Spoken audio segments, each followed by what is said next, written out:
కాలుష్య భూతం మనుషులపైనే కాదు చారిత్రక పురాతన కట్టడాలపైన తీవ్ర ప్రభావం చూపుతోంది.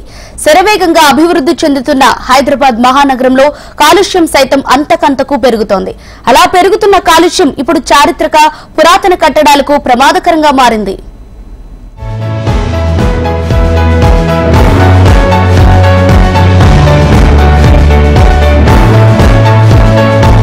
నాలుగు శతాబ్దాల చరిత్ర కలిగిన హైదరాబాద్ మహానగరంలో చారిత్రక కట్టడాలకు కొదువలేదు. ప్రపంచ ప్రసిద్ధిగాంచిన చార్మినార్తో మొదలు పెడితే నగరంలో Chowmahalla palace, Falaknuma palace, Purana Haveli, Mozamjahi market, Secunderabad clock tower, Azakhana Zehra, Golconda, Qutub Shahi 7 tombs, assembly, Osmania, King Koti palace, arts college ఇలా ఎన్నో కట్టడాలను నిజాం నవాబుల కాలంలోనే నిర్మించారు. అవి ఇప్పటికీ నాటి చరిత్ర ఆనవాళ్లుగా నిలుస్తున్నాయి.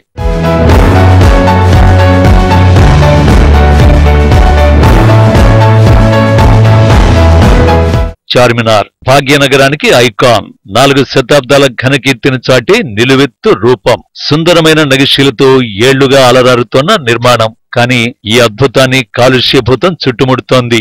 వాహనాల పొగ దాని ఆయుష్ను తగ్గిస్తోంది.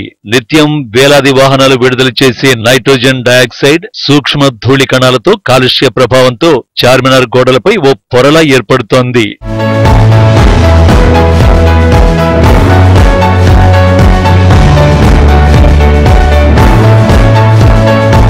చార్మినార్ గోడల్లో ఏర్పడిన ఈ పొర వానాకాలంలో తడి తగిలి రసాయన చర్యకు గురవుతోంది.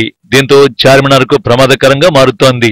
ఇప్పటికే ఈ మార్పులను గుర్తించిన పురావస్తు శాఖ అధికారులు కట్టడం మొత్తాన్ని రసాయన విశ్లేషణ చేశారు. నగిశీల భాగాలు దెబ్బతిన్న చోట మరమ్మతులు చేశారు. ప్రపంచ ప్రసిద్ధి చెందిన సుందర నిర్మాణాల్లో చార్మినార్ కు చోటుంది.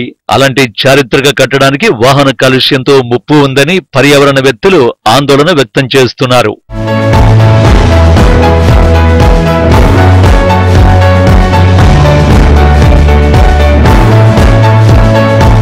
ఎప్పుడూ రద్దీగా ఉండే పర్యాటక ప్రదేశాలలో చార్మినార్ మొదటిది.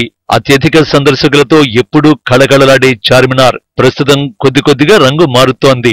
దీనికి ప్రధాన కారణం వాయు కాలుష్యం. ఇలా రంగు మారుతున్న చార్మినార్ పట్ల పర్యాటకులు ఆందోళన వ్యక్తం చేస్తున్నారు. 2 నెలలకోసారి నాసిరకమైన పెయింట్ వేసి చేతులు దులిపేసుకుంటున్నారని ఆరోపిస్తున్నారు. హైదరాబాద్ నగరాన్ని తలుచుకుంటే ముందుగా మనకు గుర్తుకొచ్చేది వారసత్వ సంపద. అంటే గోల్కొండ, చార్మినార్. ఈ మధ్యలోనైతే మనం మోస్ట్ వాంటెడ్గా చెప్పుకోవాల్సిన ప్లేసెస్ చాలా ఉన్నాయి. సెక్రటేరియట్ కానీ, అంబేద్కర్ విగ్రహం కానీ చాలా. అయితే ఇవన్నీ భవిష్యత్ తరాలకి మనం చూపెట్టుకోవడానికి చాలా బాగానే ఉంటాయి. కాకపోతే మనకు వారసత్వగా సంపదగా వచ్చిన ఈ చార్మినార్ వంటి ప్రదేశాలనైతే మనమే కాపాడుకోవాలి. అయితే ఇప్పుడు పాయింట్ ఏంటి అంటే ఈ చార్మినార్ దగ్గర ఉన్న చాలా ప్లేసెస్ అన్నీ మొత్తం షాపింగ్తో కూడుకుపోయి ఉంటాయి. ఇక్కడ షాపింగ్ చేయడానికి చాలా మంది ప్రజలు వేరే ప్రాంతాల నుండి అయితే వస్తూ ఉంటారు.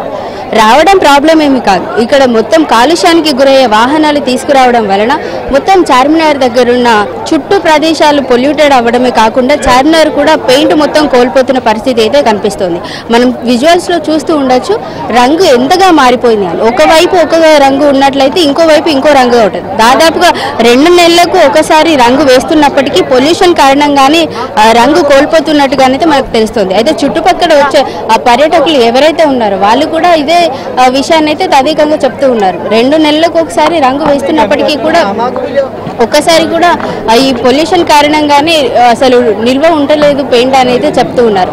ఇదే మనం చూస్తున్నట్లుగానైతే ఇక్కడ చుట్టుపక్కల మక్కా మసీద్ చాలా ప్లేసెస్ ఉన్నాయి. ఇది వారసత్వ సంపదగా మనం చెప్పుకున్న ఈ ప్లేసెస్ ఏవైతే ఉన్నాయో వాటన్నిటిని మనం కాపాడుకున్నట్లయితే భవిష్యత్ తరాలకి కూడా ఇవి మనం చూపించవచ్చు అనే చెప్పవచ్చు. అయితే మక్కా మసీద్ వంటి ఈ ప్రదేశాలు కూడా చాలా మంది విజిట్ చేస్తూ ఉంటారు. పర్యాటకులకి ఎంతో ఆహ్లాదంగా కనిపించే ఈ ప్రదేశాలు షాపింగ్తో కూరుకుపోయినప్పటికీ కూడా ఈ చుట్టుపక్కల ఏవైతే వాహనాలు వస్తున్నాయో ఆ ప్రదేశాన్ని నిలిపివేసినట్లయితే ఖచ్చితంగా ఇవి పొల్యూషన్కి గురి కాకుండా ఒక రకంగానైతే మనం భవిష్యత్ తరాలకి అందించవచ్చనే చెప్పుకోవచ్చు. వీడియో జర్నలిస్ట్ రామకృష్ణతో Gautami, reporting from Hyderabad, HM TV.